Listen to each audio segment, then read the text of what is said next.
আলহামদুলিল্লাহ, আশা করি আল্লাহর মতো ভালো আছেন। আমি আব্দুর রহিম। প্রিয় ভাইরা, আবারও একটি মসজিদ আপনাদের দেখাবার যদি ভালো লেগে থাকে তাহলে ইউটিউব থেকে দেখলে ইউটিউব চ্যানেল সাবস্ক্রাইব করবেন, আর ফেসবুক থেকে ফেসবুকটা ফলো করবেন। আসুন ভাই, আমরা সেই মসজিদ খান দেখি যে এই মসজিদের পরিবেশটা কেমন। গ্রাম অঞ্চলে একটা মসজিদ, অনেক পুরাতন। তো ইতিমধ্যে আপনারা দেখতেছেন যে আমি রাস্তার পাশেই দাঁড়িয়ে আছি, একদম রাস্তার পাশে সেই মসজিদটা। তো আমরা আগে দেখবো যে এখানে উজু করার পরিবেশটা কেমন, তারপরে ইনশাল্লাহ ভিতরে আমরা প্রবেশ করে দেখব যে আসলে এই মসজিদের পরিস্থিতি কেমন। তো আমরা দেখতেছেন যেটা হলো মসজিদের সামনে, অর্থাৎ পূব দিকে অনেক জায়গা আছে, এখানে অনেক নালা রাখা হয়েছে। তো এখন আমরা আল্লাহর রহমতে আপনাদের আগে উজু করার জায়গাটা দেখাবো, যেখানে উজু করার পরিবেশটা কেমন। তো এদের সামনে যে দেখতেছেন এখানে অনেক গাছগাছালি আধার, এটা হচ্ছে মানে পারিবারিক কবরস্থান, অর্থাৎ যা যা জায়গাতে শেষে আর কি কবরস্থানে পরিবেশ করছে। আর না ছাড়া অনেক বড় কবরস্থান ওটা অন্য জায়গায় আছে। তো আপনারা যখন কবরস্থানে যখন যাবেন, যে কোনো কবরস্থানের কাছে, তখন বলবেন আসসালামু আলাইকুম ইয়া হালাল কবরবাসী, আপনারা থাকেন, আমি ঘুরে আসি। এই দোয়াটা পড়বেন। এই দোয়াটা পড়লে দেখাচ্ছে আপনার অনেক নেকি, আরও অনেক বড় বড় দোয়া আছে। তো এটা দেখতেছেন গ্রাম অঞ্চলের ছোট্ট একটা মসজিদের উজু করার জায়গা। তো উজু করার জায়গাতে আমরা প্রবেশ করে দেখতে পেলাম যেখানে অর্থাৎ 7-8 জনের মতো উজু করার পরিবেশ আছে। তো আপনি দেখতেছেন যে আসলেই এই মসজিদটাও মাশাল্লাহ দেখাচ্ছে যে খুব সুন্দর, একদম আর কি সাদা মাটা, সেরকমভাবে এখানে টাইলস ব্যবহার করা হয় নাই, মানে সিম্পলভাবে উজু করার পরিবেশটা। আবার মসজিদের ডান সাইডেই আমরা এখানে দেখলাম অনেক মৃত্যু লাশ শুয়ে আছে, অনেক মানুষ এখানে ঘুমিয়ে আছে। এই কবরের থেকে যেন আমাদের আল্লাহ বাঁচায়, আমরা আল্লাহ কাছে যেন সেই দোয়া করি নামাজ শেষে। তো এখন আমরা আল্লাহর মতে মসজিদে প্রবেশ করে দেখব যে আসলে এই মসজিদের পরিবেশটা কেমন।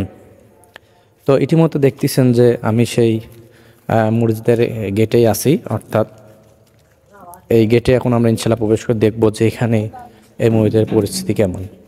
তো আমরা দেখাচ্ছে যে বারান্দাতে প্রবেশ করে ডান সাইডে দেখলাম যেখানে মসজিদের দরকারে কিছু রাখার জন্য বাক্স রাখা হয়েছে। আর এই বারান্দার 2 কাতারের মতো পরিবেশ করা, ডান সাইডে দেখলাম, মানে 2 কাতার। আর এটা হচ্ছে আপনার বাম সাইডে মসজিদের পরিবেশ।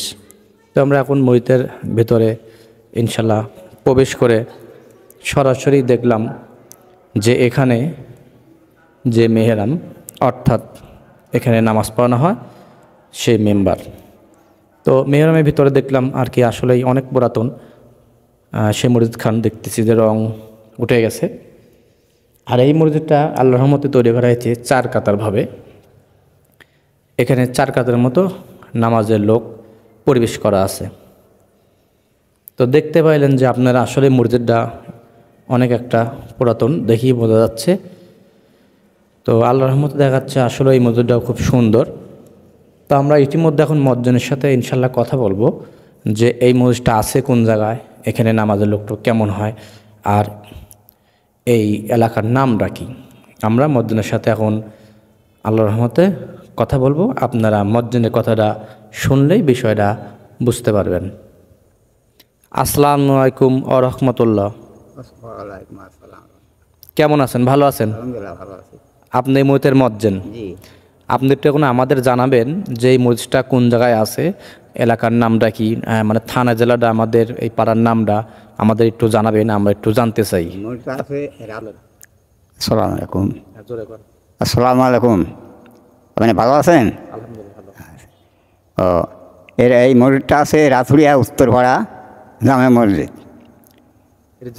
জেলা থানা থানা বড়াইগ্রাম, জেলা নাটোর। আচ্ছা, আপনি এখানে মুয়াজ্জিনগিরি করেন? জি। আপনার নামটা কি? আমার নাম মোহাম্মদ আদম ফরামানিক। আপনি কতদিন ধরে এই মসজিদে আসেন? 35 বছর। 25 বছর ধরে।